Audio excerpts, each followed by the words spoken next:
નમસ્કાર મિત્રો, genius GK ચેનલમાં આપનું ખૂબ ખૂબ સ્વાગત છે। મિત્રો આપણે આગામી પરીક્ષાઓને અનુલક્ષીને ખૂબ જ અગત્યના એવા બંધારણના પ્રશ્નોની સિરીઝ સ્ટાર્ટ કરી છે।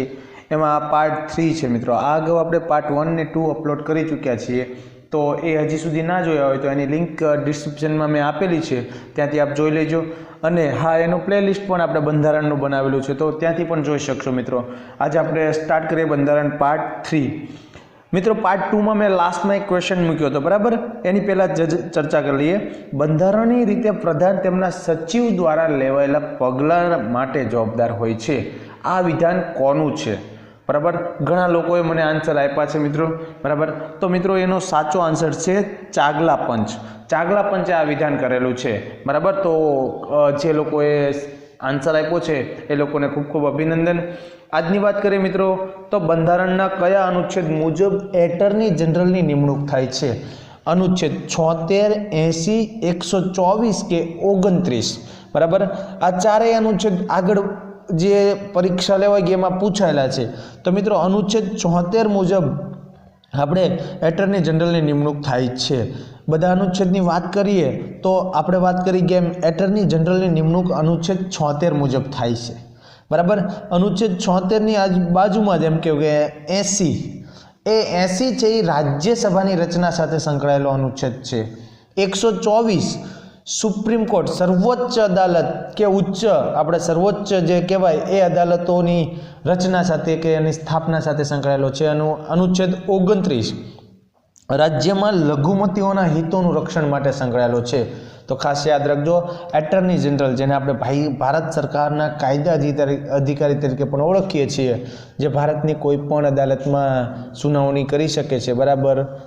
તો એ 76 મુજબ એમની નિમણૂક થાય છે। નેક્સ્ટ ક્વેશ્ચનની વાત કરીએ, સીધી ચૂંટણી લડ્યા વગર કયા ગૃહના સભ્ય બની શકાય? બહુ સિમ્પલ પણ ટ્વિસ્ટેડ ક્વેશ્ચન। સીધી ચૂંટણી લડ્યા વગર તમે કયા ગૃહના સભ્ય બની શકો? લોકસભા, રાજ્યસભા, વિધાનસભા કે ઉપર પૈકી એક પણ નહીં? તો મિત્રો આનો આન્સર સાચો છે રાજ્યસભા। રાજ્યસભામાં જો પ્રત્યક્ષ ને પરોક્ષ ચૂંટણી, લોકો સીધી રીતે જેને ચૂંટે મત દઈને, આપણે જેને મત દઈને ચૂંટીએ એ સીધી ચૂંટણી કહેવાય। બહુ સિમ્પલ વાત યાદ રાખો, તમે વિધાનસભાની ચૂંટણીમાં મત આપો છો, યસ। લોકસભામાં આપો છો, યસ। રાજ્યસભામાં આપણે મત આપતા નથી। રાજ્યસભામાં મત આપણે જેને ચૂંટીને મોકલ્યા છે એ લોકો આપે છે, વિધાનસભ્યો, બરાબર? તો રાજ્યસભાને સીધી ચૂંટણી વગર આપણે બની શકીએ છીએ। તેમાં કેબિનેટ મિશનમાં નીચે પૈકી કોણ સભ્ય નહોતું? મિત્રો કેબિનેટ મિશનની વાત કરી દઈએ પહેલાં તો ફેબ્રુઆરી 1946માં એ કેબિનેટ મિશનની રચના થઈ। એમાં 3 સભ્યો હતા, એટલે એક આમાંથી નથી। સર સ્ટેફર્ડ ક્રિપ્સ, એવી એલેક્ઝાન્ડર 2 વખત આપણે ટાઈપ થઈ ગયું છે, પેથિક લોરેન્સ અને લોર્ડ માઉન્ટ બેટન। તો બહુ સિમ્પલ, મેં ઓપ્શન્સ જ કરી દીધું છે। લોર્ડ માઉન્ટ બેટન એ કેબિનેટ મિશનના સભ્ય ન હતા, એ તે સમયે આપણા શું હતા? ગવર્નર, એટલે કે વાઇસરોય હતા, બરાબર? પછીથી એ ગવર્નર બન્યા હતા।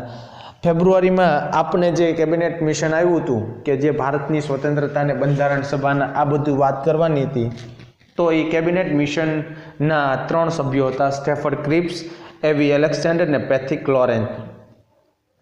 બહુ સિમ્પલ પણ બહુ પૂછાયેલો પ્રશ્ન। સૌ પ્રથમ વંદે માતરમ ગીત કોંગ્રેસના કયા અધિવેશનમાં ગાવામાં આવ્યું? બરાબર, યાદ રાખજો, ક્લાસ 3 માટે આ ક્વેશ્ચન બહુ કામનો, બરાબર? 1896, 1911, 1905 કે 1929? મિત્રો સાચો આન્સર છે 1896। હવે તમને ક્લાસ 3 માં એમ પણ પૂછે કેટલામાં અધિવેશનમાં ગાવામાં આવ્યું? 12મું અધિવેશન હતું, બરાબર? 12મું અધિવેશન ઓબ્વિયસલી કોલકાતામાં જ ભરાવાનું હતું। 1911માં પહેલી વાર આપણે શું કર્યું? જનગણ મન ગાયું। 1905 બંગાળના ભાગલા, બરાબર? હવે તમને એમ પૂછે કે આ અધિવેશનના અધ્યક્ષ કોણ હતા? નાયબ મામલતદારનો સવાલ અહીંથી નીકળી જાય। રહમતુલ્લાહ સયાની એ 12મા અધિવેશનના અધ્યક્ષ હતા। ભારતીય બંધારણમાં બંધારણની સંશોધનની પ્રક્રિયા ક્યાંથી લેવામાં આવી? પહેલાં તો યાદ રાખો, બંધારણ સંશોધન એટલે કે બંધારણની સુધારા માટે કયો અનુચ્છેદ? 368 આપણે અગાઉ વાત કરી ગયા છીએ। तो यस आ सुधारानी प्रक्रिया क्यांथी लीधी आपणे? आयरलैंड, ऑस्ट्रेलिया, फ्रांस के दक्षिण आफ्रिका। मित्रों आपणे बंधारणी सुधारानी प्रक्रिया दक्षिण आफ्रिकामांथी लाव्या छीए। दक्षिण आफ्रिकाना बंधारणमांथी लाव्या। चालो कया देशमांथी शुं लाव्या ए जोई लईए। आयरलैंडमांथी आपणे राज्य नीतिना मार्गदर्शक सिद्धांतो लाव्या छीए, बराबर। फ्रांसमांथी आपणे 3 सिद्धांत, स्वतंत्रता, समानता अने बंधुत्वना ख्याल। ऑस्ट्रेलिया में आ बे खास याद राखजो, कारण के बे वच्चे कन्फ्यूजन जाजी छे। ऑस्ट्रेलिया ने अमेरिका बे आमुख साथे छे। ऑस्ट्रेलिया में याद राखजो आमुखनी भाषा लाव्या, ऑस्ट्रेलियानी भाषा, अने भाई अमेरिका में आपणे आमुखनो विचार लाव्या, याद राखजो, बराबर। ऑस्ट्रेलिया ने अमेरिका बे आमुख साथे छे, पण अमेरिका में आमुखनो विचार अने ऑस्ट्रेलिया में आमुखनी भाषा, कन्फ्यूजन ना करता। भारतना कया राष्ट्रपति सौथी ओछा समय माटे होद्दा पर रह्या? बराबर, कया राष्ट्रपति? राजेंद्र प्रसाद ए तो नो ज आवे, कारण के ए सौथी वधु माटे आवे। नानी जेलसी, प्रतिभा पाटिल के डॉक्टर जाकिर हुसैन? यस, जाकिर हुसैन छे, जे शरू होद्दा पर मृत्यु पामेला राष्ट्रपति माना एक छे, बराबर। तो राजेंद्र प्रसाद सौथी वधु वखत आवे। नानी जेलसी पहला सिख राष्ट्रपति, प्रतिभा पाटिल पहला महिला राष्ट्रपति, जाकिर हुसैन प्रथम मुस्लिम राष्ट्रपति अने शरू होद्दा पर ए मृत्यु पामेला पण राष्ट्रपति।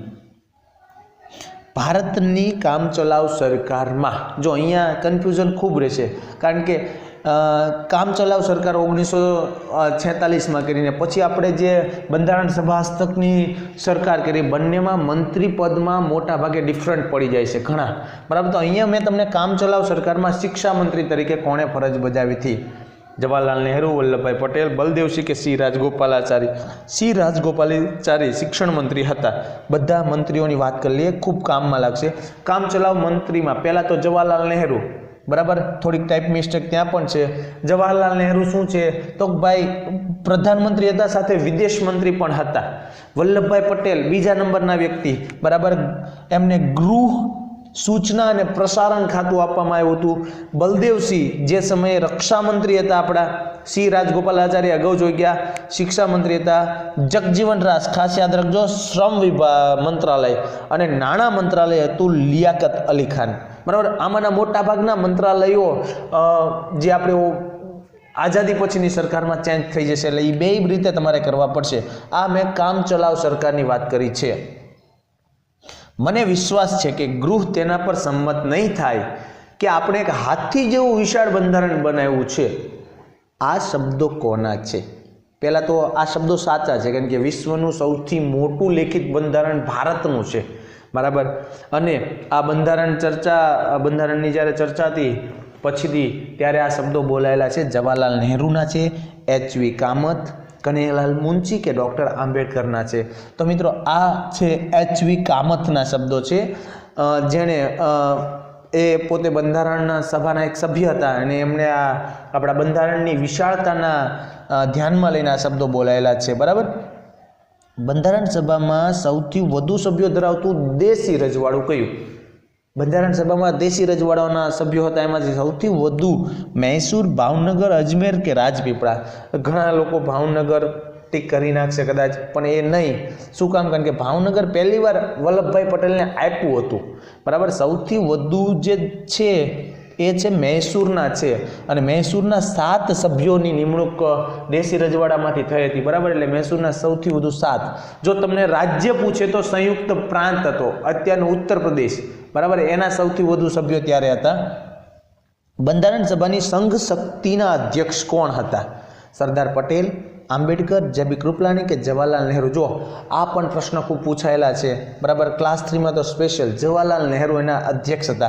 बीजा बधानी वात करीए, बीजी अध्यक्षनी सरदार पटेल कई बाबतमां? जो 23 जेटली समितिओ हती, बराबर। टोटल जे समितिओ हती ए केटली हती? 23 जेटली हती। एमांथी अगत्यनी समितिनी वात करीए तो सरदार पटेल हता। प्रांतीय बंधारण समिति अने मूलभूत अधिकार अल्पसंख्यक समिति, बराबर। प्रांतिक बंधारण, मूलभूत अधिकार अने अल्पसंख्यक समिति। डॉक्टर आंबेडकरनी वात करीए तो ई प्रारूप के मुसद्दा समितिना अध्यक्ष हता बंधारण घडवाना, अने जे.बी. कृपलाणी राष्ट्रीय झंडा समितिना अध्यक्ष हता, बराबर। तो खास ध्यान राखजो, संघ शक्ति जवाहरलाल नेहरू। ઓકે, આજનો મારો ક્વેશ્ચન તમારા માટે, નીચેનામાંથી કોને મહાઅભિયોગની પ્રક્રિયા વગર હટાવી શકાય? રાષ્ટ્રપતિ, ઉપરાષ્ટ્રપતિ, મુખ્ય ન્યાયાધીશ કે કેગ? બરાબર, આ ચારમાંથી કોને? હા, અહીંયા હું તમને ઈ ઓપ્શન પણ આપું, એક પણ નહીં. ચાલો, ઈ ઓપ્શન બી આવી, એક પણ નહીં.